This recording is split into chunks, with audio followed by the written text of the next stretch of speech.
Hi, and welcome back to another how-to video. Today in my how-to, I'm going to talk about how I incorporate reading in my elementary world language classes. My school is middle school with grades 4 through 8. And in grades 4 and 5, they have world language classes. So they take French and they also have Spanish this year. And then they'll have that for about 20 days. So this year I'll have like 5-day rotations, and then they'll go through the rest of the UAs, the music and art, and then they will come back to me after like 2.5 to 3 months, and I'll see them about 4 times for a total of 20 days. So they'll have their UA rotation to get to try out both languages and to see if they want to sign up for either French or Spanish when they get to 6th grade, and they'll take that language every other day for 6th, 7th, and 8th grade. And then in high school, they can go right into level 2. In my upper classes, my 6th, 7th, and 8th, we do a lot of reading.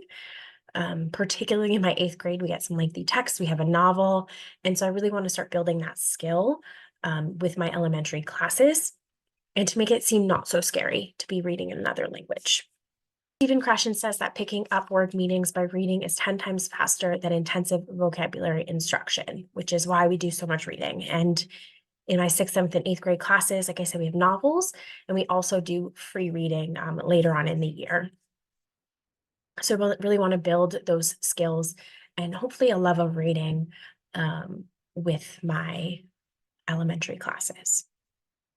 So if you're currently not reading or not doing a lot of reading in your elementary classes, or you're thinking like they are novices, like they come to me and they know zero French, how can I get them reading when they don't know any words? So I suggest that you start simple. And I'm going to show you some of the texts that I use with my 4th and 5th grade to give you an example. I would start with just lists of words on some sort of topic. I have one on like fruit, vegetables, animals, classes. It's really just like a topic and a list of words with pictures. They need lots of visual support. So think baby book, where you'd turn the page, you'd see the word, you'd have a picture of a ball, and you see the word ball underneath. That's kind of what we're going for here, because they need that support to associate the object and the word. Later on, when we start to get a little bit more complex, and I'll show you one of those texts as well, the visual supports, there's still images there. And I also use gestures to help them to understand. When I start with, especially with the list of words, I just have my students looking for cognates. We spend so much time talking about what is a cognate. And I have them rattling off the definition over and over again, so they understand that knowing what a cognate is and recognizing a cognate is a good skill. So if they were to pick up a book, a novel, they're going to be looking for cognates and for the words that they know, and helping them to fill in the blanks. So it's really as like a strategy, and helping them to feel like the language is not so foreign, right? Because they see these words that they already know, and they're like, I already understand French. Like, this is not that hard. And that really is the goal. Later on, I'll start to do a more challenging activity where it's like find the word, because they get really good at cognates. And it's super easy. And I tell them like, oh, they were too good at that. I had to make it a little bit more challenging. In the end, it's not that challenging, and they almost always get the answer correct. And I'm like, oh, I'll have to make it harder next time. But it helps them to start recognizing words and trying to figure out what words are that are not cognates as well. And you can also incorporate reading by reading the class summary. So every day we write a summary, and we'll read it. If we have time, we'll read it in French and in English. And I'll show you an example of that as well. So here's an example of a cognate text. I actually don't use this one in class, but my other one's an animal. We're doing animals right now. So I thought I would include this animal reading. And so it's just picture and the word. And they are pretty good at that, and they like it.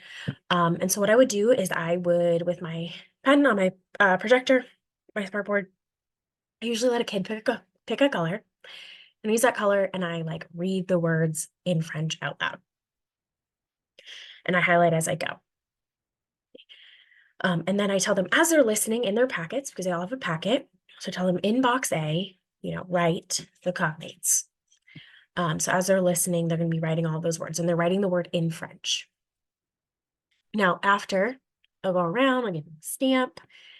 And after I will, call on the students and I'll ask them like, oh, who found a cognate they can share with the class? And so they'll raise their hand and I'll go through and I'll be able to highlight the words that they tell me are cognates that look or sound similar to words in English that mean the same thing. Okay, and I tell them like individual words. Okay. Afterwards, I might ask them, okay, look at monkey. Does singe look or sound anything like the word monkey in English? And they're all going to tell me no. And be like, okay, cross it out. So they're able to recognize that that is not a cognate as well. So we'll do that. Most of my readings, now this unit's a little bit different, but most of my readings don't actually have anything to do with what we're talking about. For a while, I was like, oh, it's got to match. But in the end, when I was running out of things to write about, but also it feels different. It feels like a brain break almost because they're reading about something and then we're going to switch in those first 10 days. We talk about the calendar and the weather. And so reading about animals or fruit is different than the calendar and weather. So it feels like that switch is something different in their brain rather than the same topic going on and on. And it also exposes them to a wider variety of vocabulary.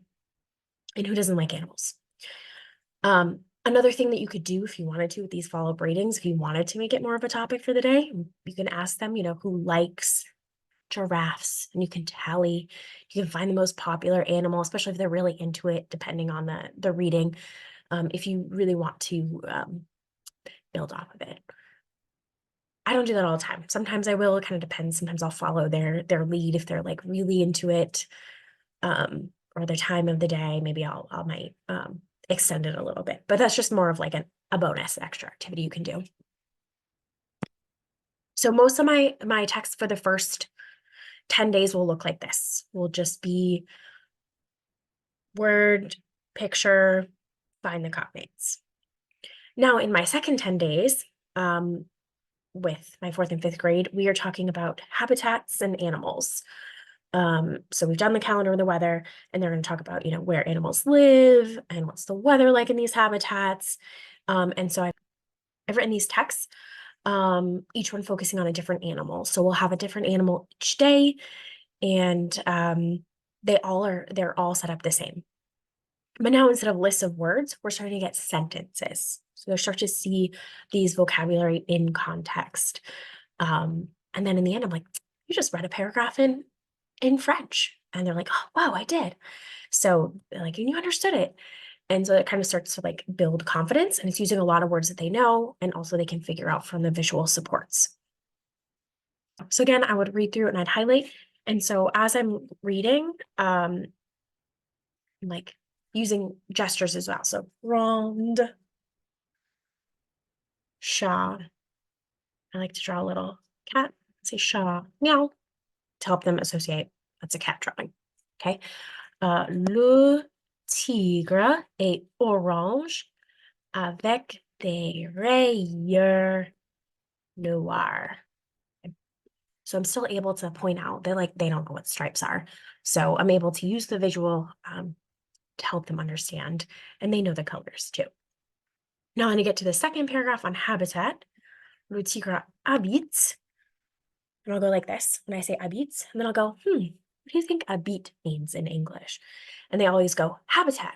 I go, what do you do in a habitat? And I'll go, live. I'm like, yeah, you live in a habitat.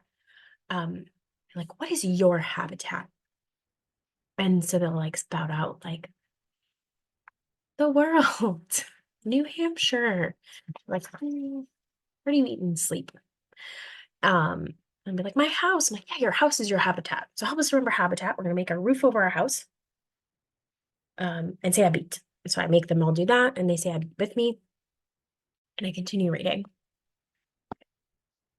And then I get down here, tigre mange. I go, what do you think mange means? And they'll say eat. I go, yeah, eat. So take your double stuffed Oreo, put it into your mouth and say mange. And so I'd have them all do that with me. When we do this, I don't, sometimes in the past, I've had them write the cognates. They had 2 boxes. This time I'm just having them, I'm telling them, look, listen, don't write. Because we're like past cognates, right? They know what a cognate is, and how to recognize them. So we're gonna do something different. So then I have them in their packets. They have to write 1, 2, 3 in their packets. I tell them, I'm going to ask you 3 questions about what these highlighted words mean. And I got this activity from CI Liftoff, Tina Harganen. So not my idea, but it's a fantastic one. Super easy to do. So I'll ask them 3 questions but what they mean in English, and they just have to write the color the word is highlighted in French. And I've got the spelling up top. So I'm telling like, numéro 1, quelle couleur signifie big cat?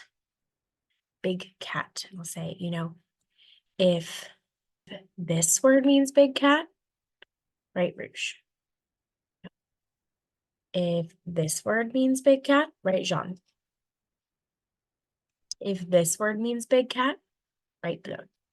Okay, and I'll tell them that in the beginning. Now, the first time I do this, it takes a little bit to get set up. And after that, we do it every day and no issue. They're experts at it. So it's just the first time, really have to like clarify. Okay, so number 1, big cat. Okay.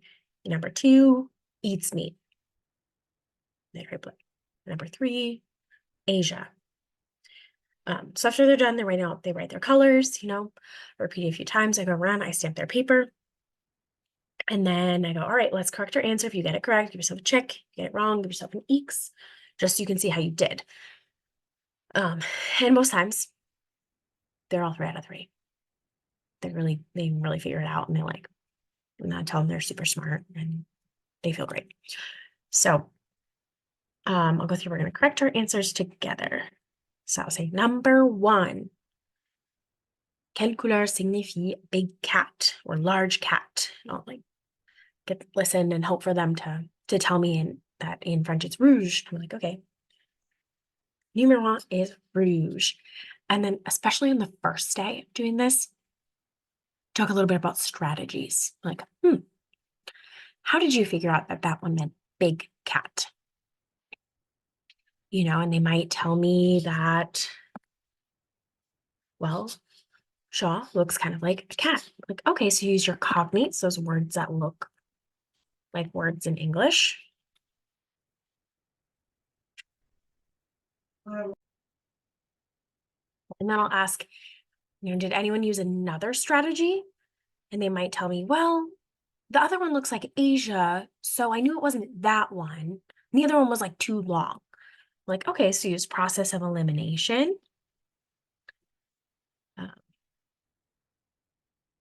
We'll talk a little bit about that.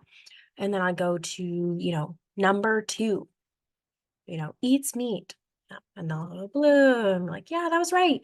Give yourself a check. And they're like, how did you figure out that one? Like, did that one have cognates? No. So that wasn't a useful strategy for this one. And I'd be like, well, I remember you doing this. We said mange, and mange meant eat. We're like, okay, so maybe use some gestures and words that you knew. Be like, well, and ask them, did anyone look at the pictures?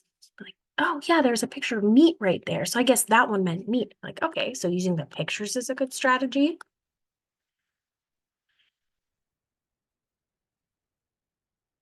And then I'll go to number 3, Asia. Like, John. Like, okay, well, yeah, and that one looks just like Asia, except it ends in an A. in English and an E in French. Like, okay, how did you figure out that one? And be like, well, process of elimination. So like, okay, so use that strategy. And be like, well, I looked at the title said habitat, so I figured that's probably where it would be. And the other one was description. Whoops, that I meant to write title there. Oops, there we go. Um, And so using the title to help them figure out. So we talk about these strategies and I go say, okay, so these are some great strategies when you're reading something in French or in Spanish or even in English that you might, you can use these strategies because they like SAS testing, like an iReady coming up. So when I state testing, so I'm like, these are good strategies when you're trying to take a test even in English, right? So if you're not sure an answer, you can use a process of elimination, or maybe there's pictures next to it and that might help you. You can use the titles. Like cognates might not help you so much, but maybe you know the word in French and you see a word in English you haven't seen before, but you know the French word. And so maybe that can help you. And so kind of talk about these like strategies of um, being kind of like being a good reader. So this is like a good opportunity to do that. So we do these activities all 5 days, all 10 days actually, really, except for like the day of their quiz. And I pick like a different animal each day. It's great because I've got different ones in habitats and they really like animals. So like a good opportunity to learn a little bit about an animal, a nice science connection right there. If we're talking about um, ACTFL, the 5 Cs, right? They can make connections to other things that they know. And sometimes I'll ask like follow-up questions like, un animal qui mange de la viande est un herbivore ou un carnivore. And they can think back to what they've learned when they were talking about dinosaurs in kindergarten, that an animal that eats meat is a carnivore. Um, and and talk about it like talk about science that way. So it's kind of nice. They really enjoy these. Clear my annotation. So again, I have like 10 animals, I think. So if you like these and you want to use those in your class, they're available on TPT. Like,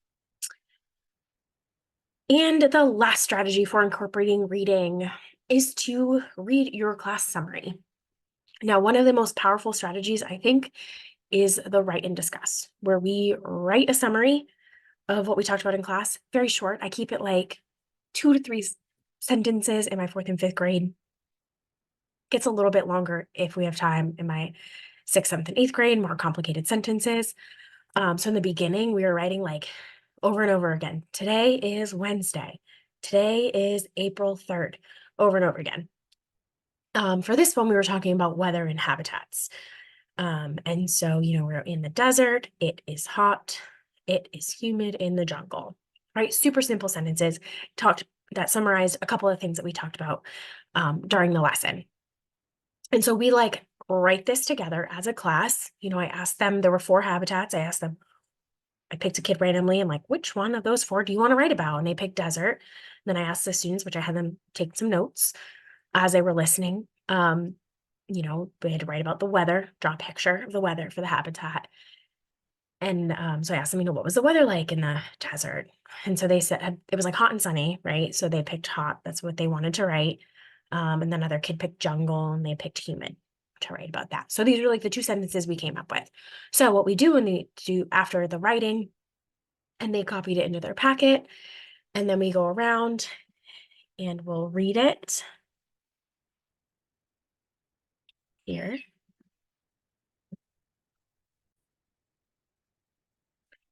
So we get to the reading. I would read each part. We first read in French and they just repeat after me. So I'll go phrase by phrase.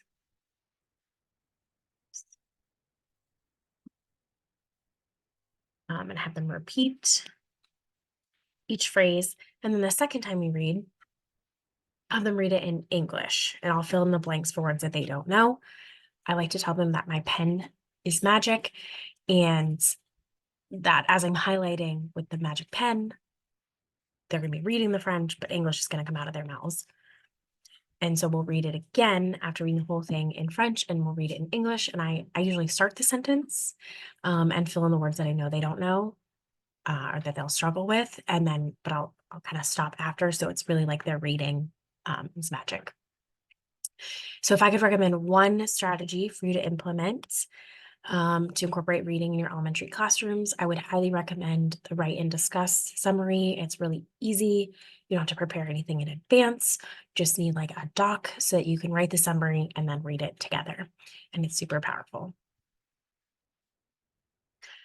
Thank you so much for joining me for another how-to video. Make sure you follow our blog for more tips, lesson ideas, and resources. Again, you can find any of these readings on TPT if you don't want to have to prepare anything for yourself. And make sure you check out new posts and sign up for our email list to be notified for new resources and tips. Bye.